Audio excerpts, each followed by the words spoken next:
Hello everyone, welcome to another video from Fantasy Football Scout. This time we're looking at the best captain for game week 3 and I'm joined by Tom Freeman. How are you, Tom? Yeah, good, thanks, As. Good weekend of football.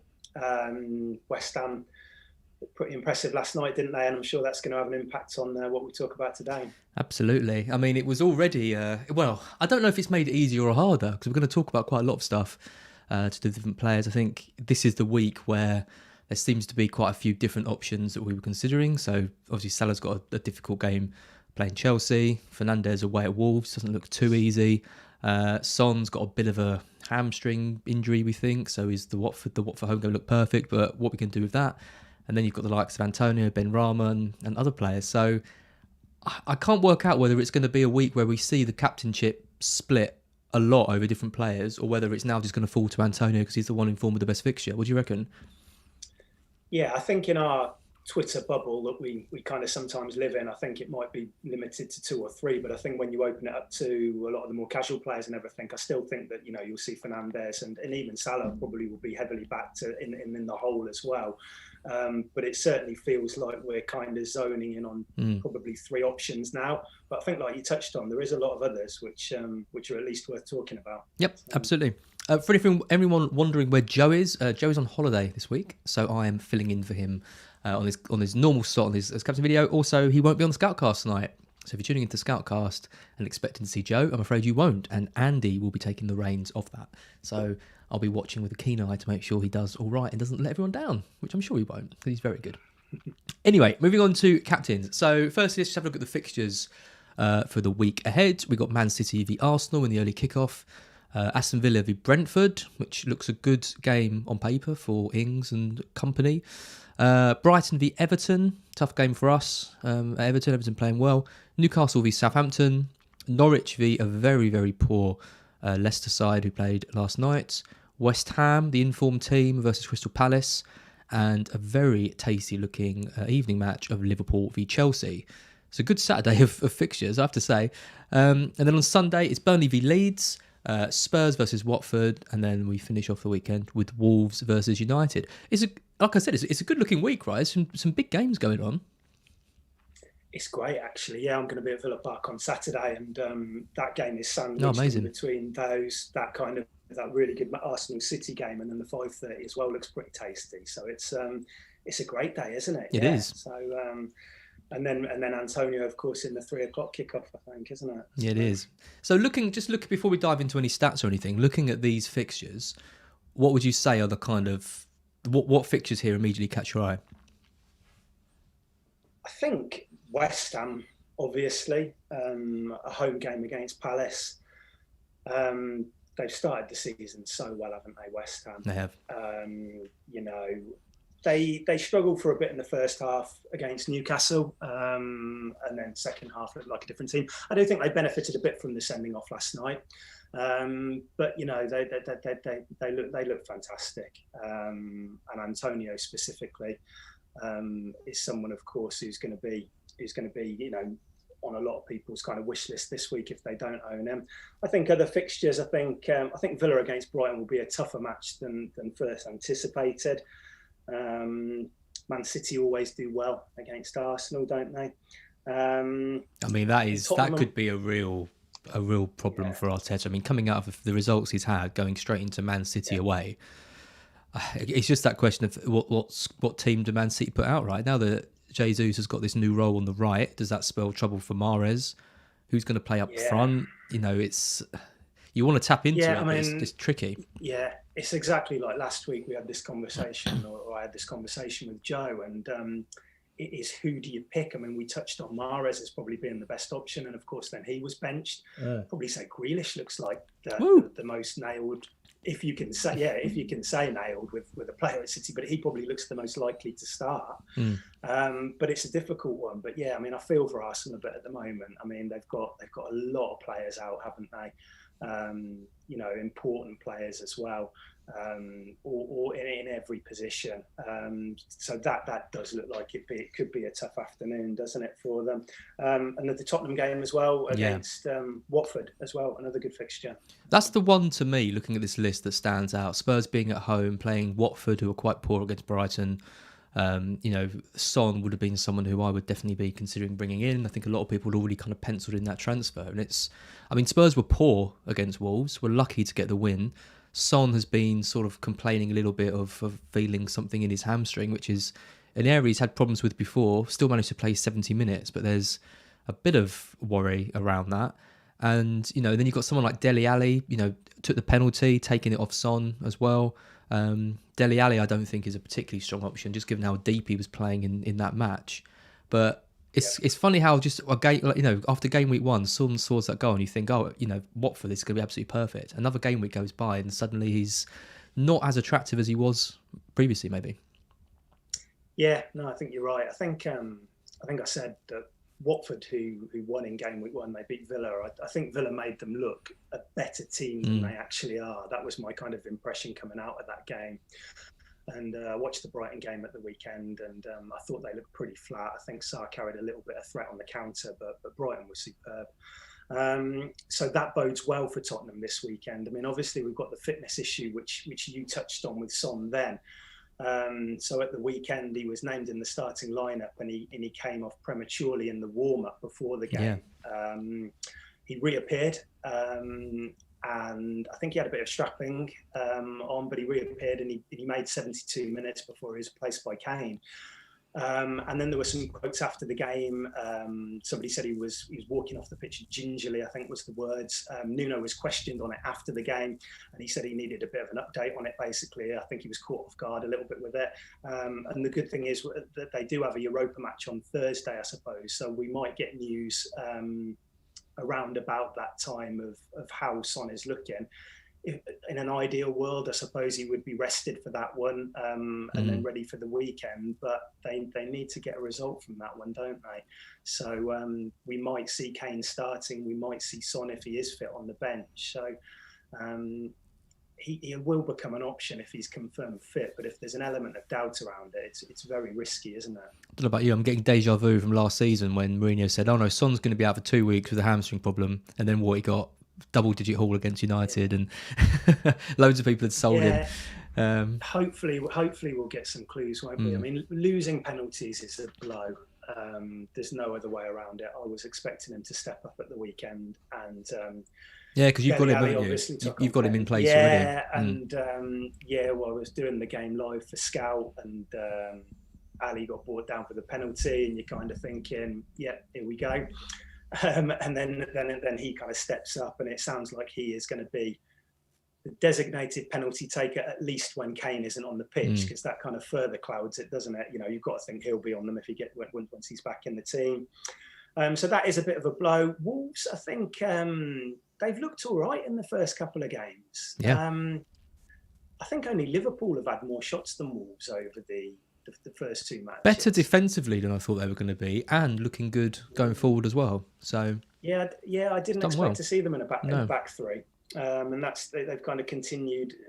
Probably Bruno Lage is probably not one to change too much too soon, maybe, but they pinned Spurs back for large periods of that game. So So let's see anyway. Yep.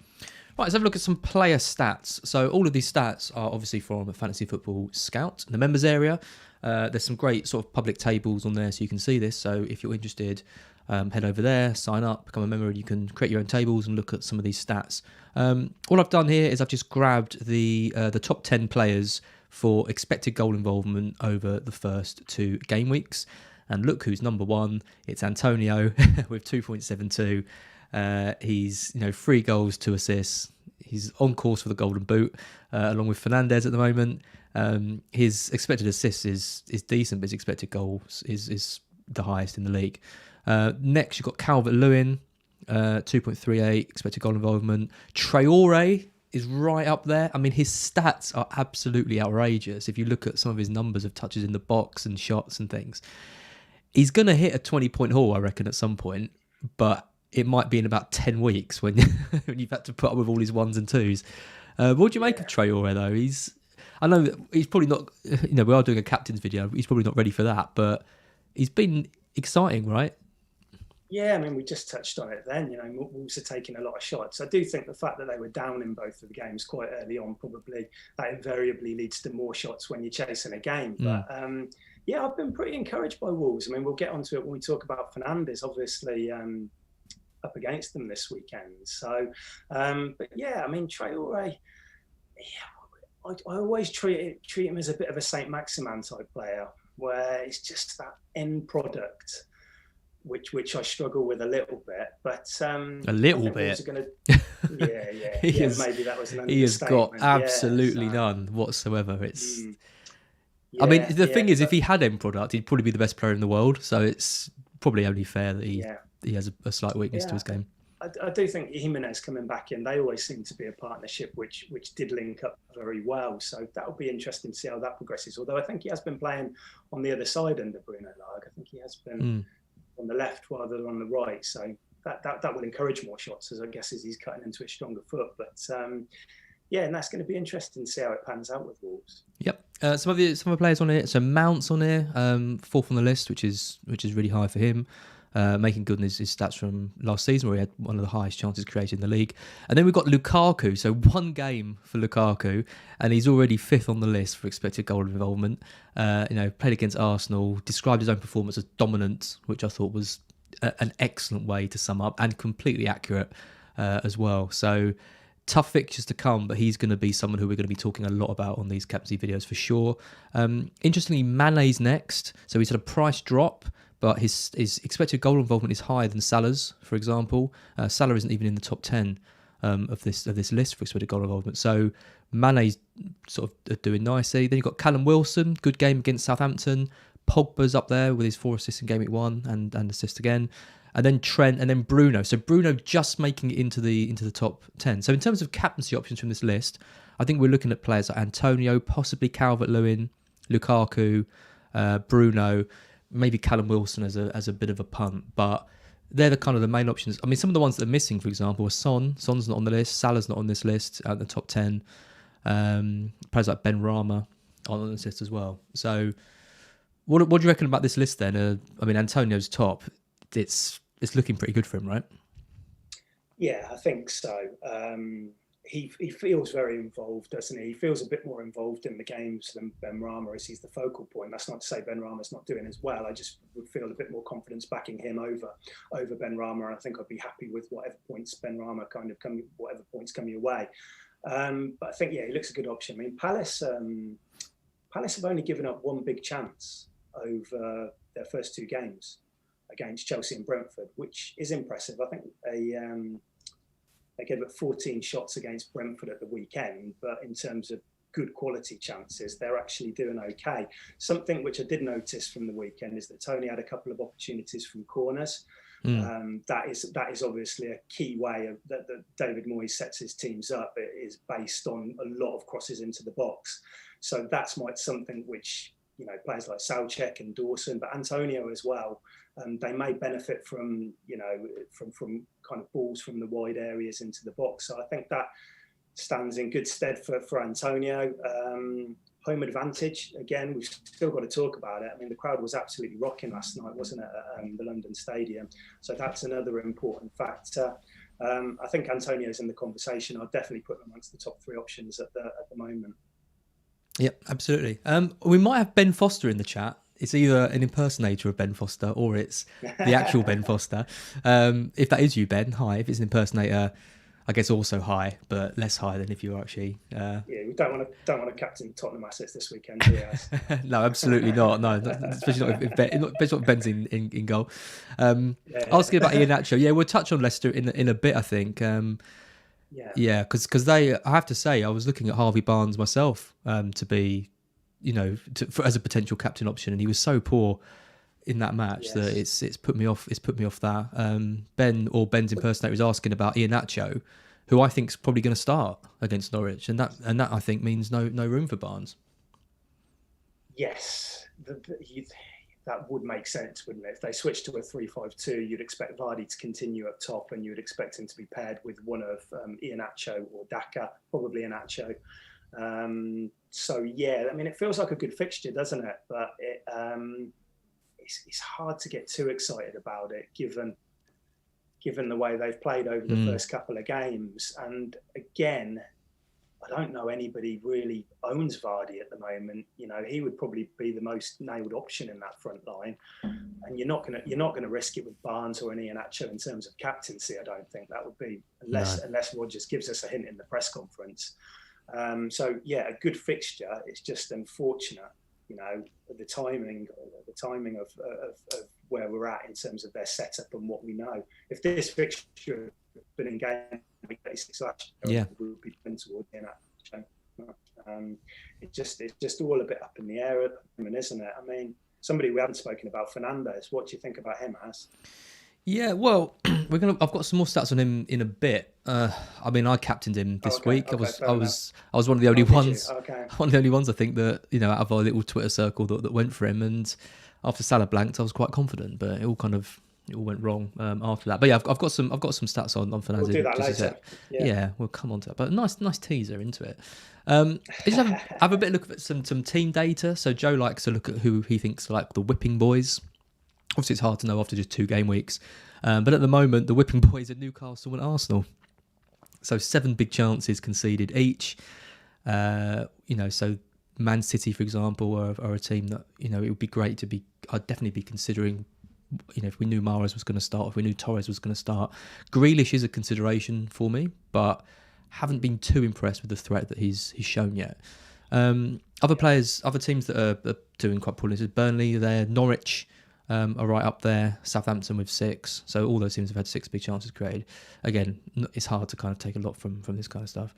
And then Leeds, Leicester, Spurs, Watford, and Liverpool. So Liverpool are only the 10th best side for big chances conceded. They've only conceded 3, but it's still you know, not elite levels. I'll show you some other stats in a second for some of the other teams, which is crazy. If you have a look at the XG conceded, you can see Burnley and Newcastle 4.51 and 4.52. So Leeds, for example, with Rafinha, with Bamford, they might be players that we're overlooking a little bit. Yeah. Rafinha got his goal, and I wonder if that could actually be quite a good game for them.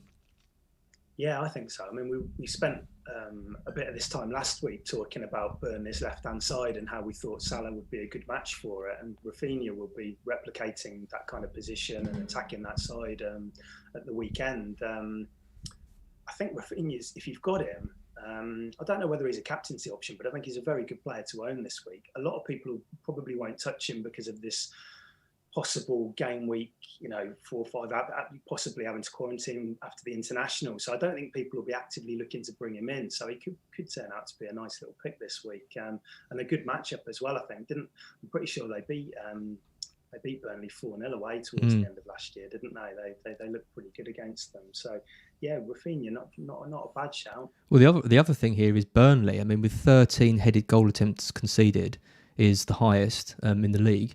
You always think of Burnley as being like, you know, big tall centre backs. They're going to stop these crosses coming in. They're going to win the headers on everything, and you know, Daesh is going to drill into them stuff. But we do consistently see they are a risk from set plays, and particularly from headers. And you know, with Calvert-Lewin coming to Turf Moor in the next few weeks, I think he's going to be someone that we look at as well. But yeah, Leeds and Burnley, the defensive numbers for Burnley really aren't that great. So I think if you do have Rafinha, or if you have got Bamford, I think it could be someone who features on here that you might want to look at. Let's have a look at the best. So the 2 best teams here are Chelsea and Man City, both with 1 big chance conceded. Chelsea's expected goal conceded is 0.63, which is half of City, who are next. So Chelsea just aren't conceding chances at all. Yeah. So they haven't done all really since Tuchel came. No, it's been a theme for the whole year, which makes a Salah captaincy or a Mane captaincy not something that I would look at this week anyway. No, I think he's still going to be highly captained by a lot of people because we're early in the season. I think a lot of people are going to leave it on Salah, maybe forget, all the casuals that we talk about. Like Salah's still going to be one of the most captain players, but there isn't really evidence to suggest that he's the best one. No, and Neil pulled out a nice little stat earlier in the week that Salah wasn't allowed a single shot in the box when they met at Anfield in March, which does suggest he might find it harder. Of course, a player of Salah's quality can pop up and bag a brace in any game, but you would think going into it that his ceiling was maybe be lower than others that we've spoken about. Yep. Wolves are on this list. So Wolves are there with a XG conceded of 1.93, which is, bottom 10. But when you actually look at the goal attempts conceded, 17 is lower than a lot of the teams around them and sort of on par with the likes of United, a little bit higher than City. So they've conceded some quite good chances, which are high XG chances, but the volume of them is a lot lower than I think a lot of people were anticipating. I think, like myself, I was thinking Wolves going to be quite gung-ho, going to give up a lot of chances, but defensively they've looked decent and, only conceded the 2 goals in the 2 games to quite hard opponents. So Fernandes isn't an automatic choice, is he? No, I don't think he is. I think the fact that Wolves haven't scored, I think if they don't score and we kind of get to that 55, 60-minute period at the weekend and they haven't, I do think they may start to commit a few more bodies forward, which might be a good thing for United because gaps may appear. Just the fact that we'll be playing on their mind, they haven't scored yet. But no, the defensive stats, they've looked pretty good. I think first half against Leicester, they weren't great, but they made some changes. And then they dominated Spurs at the weekend, really, didn't they? For large periods. So I think Fernandes would benefit if Greenwood goes back to centre forward. I think he looked better against Leeds. I think Greenwood's movement really helped him. I think he was kind of like playing like a second striker in that game, whereas with Martial, his movement, I didn't think was great at the weekend. He tends to move to the left a little bit and then kind of stays there. There's not a great deal going on. So I think I would be surprised if Martial starts that game. I think Greenwood could revert back to kind of centre forward role, which he did at the weekend when Martial got taken off. So I think that could be good for Fernandes. Yep. And these players, they're expensive for a reason, like Bruno and Salah, aren't they? That they generally can deliver. So if you're unsure, these somebody like Fernandes is fine to captain this week. Penalties, set pieces. I still haven't ruled him out. He's kind of up there with Antonio. Yeah, same. I mean, my issue is I've got 3 West Ham now with Benrahma, Antonio and Soufal, and I captain Antonio. So I know West Ham are the informed team and stuff, but as you can see from the last table, Palace's underlying stats are pretty good. They're in the top 10 for these kind of goal attempts conceded and XG conceded and that kind of thing. So is it worth spreading the risk a little bit, maybe? Yeah, and I do think that, had Leicester not gone down to 10 men last night, I think West Ham would have won. They were the better team, but we wouldn't have probably been looking at a 4-1. So, I can definitely understand why there's a bit of hesitancy, or you're at least questioning an Antonio captain. So. Yep. 2 teams on here just that I thought were quite interesting. We know about kind of Brighton and United and City and Chelsea, but Brentford and Villa's underlying stats are pretty good. Brentford only having conceded 1 big chance is decent. In terms of goal attempts conceded, 29. So they are conceding a lot of shots, which you think would bode well for Ings, for example, who could be an outside captain option that we consider. But Villa as well. Villa are doing, decently in terms of these numbers. And I think, after we saw the first game, how poor they were against Watford, a lot of people kind of writing off their defence, but they're not as... It makes me a bit worried again for Tony going forward. What do you think about Ings as a Villa fan? Is Ings on your list of someone that you might consider? No. I wouldn't... Don't sit on the fence, Tom. No, he's not. Villa have struggled to get shots on target in the first couple of matches. Ings didn't get a shot in the first game until the penalty, kind of deep into injury time. We looked okay at the weekend. I do think we struggled to create a little bit. Buendia hasn't really settled in yet. He's been a bit peripheral. Bailey was out, of course, so that meant that El Ghazi was on the pitch, and that has a knock-on effect because El Ghazi takes the pens ahead of Ings. So if you were thinking in an ideal world for Ings, Bailey starts on that side, but whether or not he's ready or not, I don't think he'll come straight back into the team anyway. So that kind of knocks Ings perhaps a little bit. I think this will be a tough game for Villa at the weekend. I think Brentford, they've conceded a lot of shots, like you say. I do think quite a lot of those were against Arsenal. I'm sure they conceded over 20 shots in that game alone.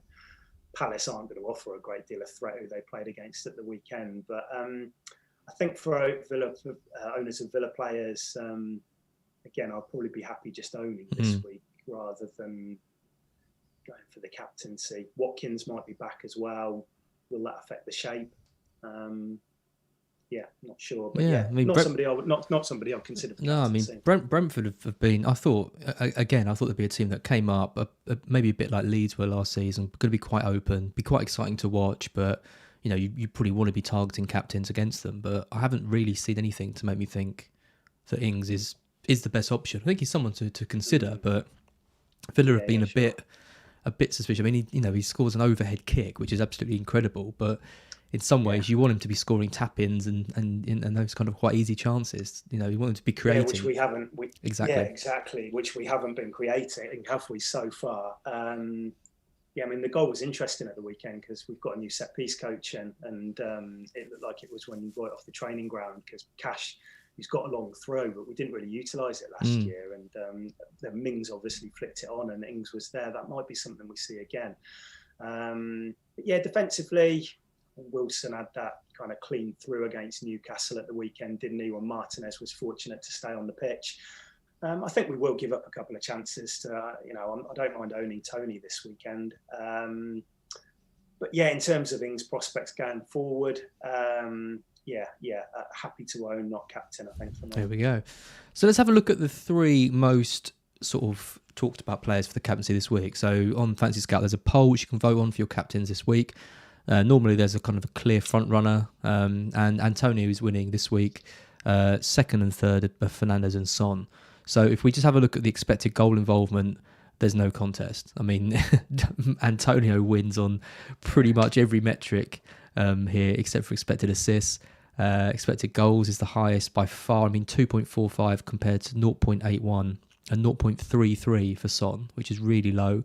Expected goal non-penalty, 1.66 compared to 0.81 to 0.33. If you have a look at things like minutes per XGI, so minutes per expected goal involvement, Antonio's winning that as well. 65 minutes, he's getting a chance to either have an assist or a goal, whereas Fernandes is 140 minutes, and Son is right down there with 376 minutes. So he's just not, they're just not really doing, I mean, obviously the first game was so good for Fernandes, but the second game was so poor that it just drags down the stats. And Son's stats indicate that goal against City was a bit of an anomaly because he's just not creating or getting good quality chances. So according to these metrics, Antonio is by far the strongest player to pick. Any thoughts on that, Tom?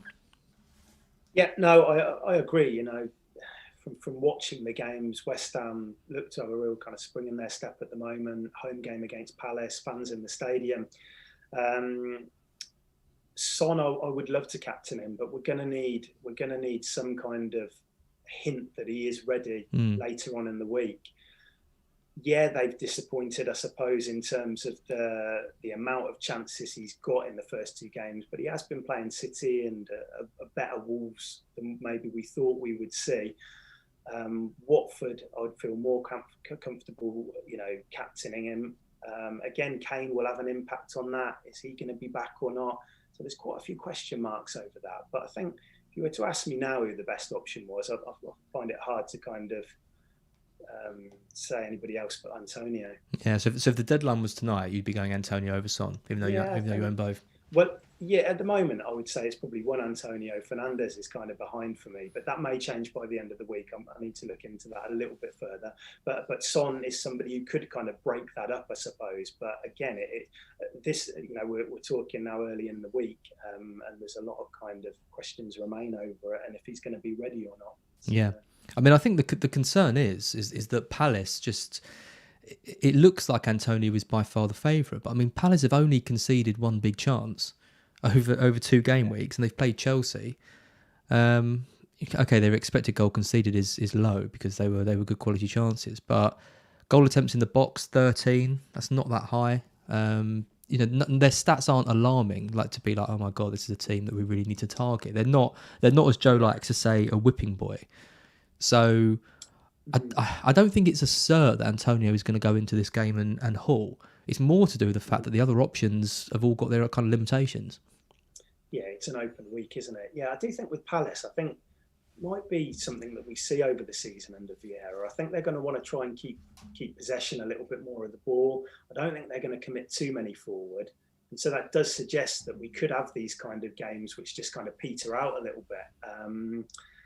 So I'm not massively convinced by them at the moment. I don't think. I think midfield setup. I don't know. I'm not totally sure about it. I wouldn't hesitate about captain Antonio in that. I think they'll have too much for them in that game. But yeah, I think because it is such an open week, it's making us explore other options, which certainly in the first game week and even in the second game week, it was between Salah and Fernandes. And now we're having to kind of look elsewhere, and it could be a good week for somebody like Antonio.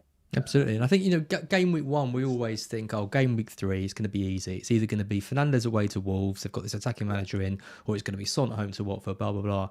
And it just shows that you can kind of like plan and prepare as best you can, but things can change around really quickly in 2 weeks. And I do think this is one of those weeks where I think you can afford to be a bit different. And if you've got a hunch, if you've been to the members area, if you've looked at some stats, if you spot something that people haven't mentioned on podcasts that you listen to or anything like that, then this is the week, I think, to back yourself, because the captaincy is going to be so divided across all these different players. Yeah, exactly. If one of those guys does haul, hopefully the ownership or effective ownership or whatever, which I know you like talking about, won't be so high that it's going to... it won't hurt as much as, say, going against Salah in game week 1 or something like that. And I do like these. I kind of live for these game weeks where it is a little bit more open. It becomes very predictable when there's 1 or 2 premiums as options, doesn't it? It's nice that we're talking about Antonio, and it's nice that we're being able to kind of really get into those numbers and how we see the game going, because that's what FPL is about, isn't it? Absolutely, yeah. And we don't want to just be picking the same players for captain every week. I guess it's nice in some ways because it kind of takes that decision away from you, and it's I hate the captaincy. It's it's probably one of the hardest things to get right in FPL, but I played draft this year for the first time, and that is one of the elements which gets taken out of it, of course, which makes it interesting. But you can have a really good game week, but if you don't nail your captain, then you're suddenly hitting the same scores as everybody else, and it's so important, isn't it? It absolutely is. I don't think I've ever really had a good game week if my captain hasn't fired, because even if other players deliver, other captains will have done well, and it feels like it's a big call, and hopefully as the week progresses, the Spurs situation will become a bit clearer with Son, and then we can decide who we think the best option is. Yep. Well, imagine Kane comes in. They now down to play against Watford. He might be in someone's shopping basket. Yeah, I'm not too sure. People are starting to move to Lukaku. It does feel like the template is moving towards possibly incorporating a premium striker now, doesn't it? Which is something which hasn't happened before. It's really interesting, isn't it? Because some people are moving now for Lukaku. Tough game at the weekend, but Liverpool, Burnley had a couple of chances at the weekend, didn't they? So Lukaku will would you back on Lukaku not scoring against Liverpool? Because I wouldn't. Certainly not. No, exactly. Yeah, because he probably will get 1 or 2 chances, and the mood that he was in at the weekend, he could bag one. I don't think his ceiling is going to be as high as some of the others. You wouldn't have thought he would go out and get a brace or 3 goals or something like that. But I can see why people are moving early, because I'll probably be looking at game week 7 or something like that, right? And it'll probably cost 12 million by then. So it's definitely, I can see why people are doing it. Well, Mark has. Funds around. Mark's moved for him already. Okay. Yes. Okay. So, well, he's probably got a couple of. Didn't he start with a couple of City midfielders? He did. Yeah. Yeah. So he's probably got a bit of funds, hasn't he? Where he can. I presume he had to take a hit today. Yeah. He's taken a -4, shift things around. I mean, yeah, I think fair play. I mean, dumping these two City midfielders. I mean, they've like we talked about with Arsenal. I mean, their numbers are terrible. Defensive numbers are terrible. So if you have got City players, I think you could captain one of them, or you could sell them. You know, it's literally that kind of. That's the thing we always have with City, but with no Aguero there, with De Bruyne out, like you said, I think Grealish might be the kind of the safest option, but we're not too sure what his kind of real FPL potential is at the moment at City. So a few people in the chat asking about Mahrez, for example. If I knew that Mahrez was going to start, I'd say he's a great pick. But with Jesus putting in the performance that he did against Norwich, I'm just not sure. And he gets another cameo, and then you're in trouble. So. Yeah, and there was quotes. I think Pep came out after the game, didn't he? And I think he specifically said the players who have done well are the players who will start next week. Now it'd be typical Pep to drop him. Jesus He's done it before. He's done it before. He's done it with Mahrez before. Yeah. So, but if you take it on face value, that does suggest that Jesus will be given another run there, and he looked good there. You know, the position seemed to suit him. So yeah, it's a really difficult one. I mean, if you captain Mahrez this weekend, you've got to be prepared for every emotion come at the weekend, because you're going to be checking that team sheet. You know, he proved at the weekend he can come off the bench and return, but it's not ideally what you want, is it, for your captain? You want him to be at least getting kind of 75, 80 minutes. So. Yeah, I think that's about it from this captaincy video. I don't know how. You know, well, we're not sure, are we? Is the answer? I'd love to give you all a definitive answer. It is a very tricky week. I think there's pros and cons of lots of different players. I think the general stats point to Antonio as being the best option to go for, but obviously, you know, you might want to be a bit different. You might want to roll the dice on someone else, and you know, there's logic to that as well. So yeah, we'll wait to see what happens with the Spurs press conferences. So look out for the team news video that I'll be doing with Neil on Friday. We can talk you through that. But anyway, just before we go, I just want one final call to the members area. It's last chance saloon for the 20% off. We've got the new transfer planner. We've got the new live data. Got the new members area beta as well, and all of that. Lots of articles that Tom writes. If you've enjoyed listening to him, then you can read from him as well. So head over to the site and sign up if you haven't already. Also, like and subscribe to this channel. I don't really do many calls for liking and subscribing on the Scout channel, but it is important, obviously, to get those likes in. And yeah, if you want to leave any comments about who you're going to be captaining, if you've got anyone that we haven't mentioned, Adam Armstrong, for example, against Newcastle, who are statistically the worst defensive side in the league at the moment, could be a shout. But Tom, thank you for joining me, and I will see you next time. Brilliant. Thanks, Az. Speak to you soon. See ya.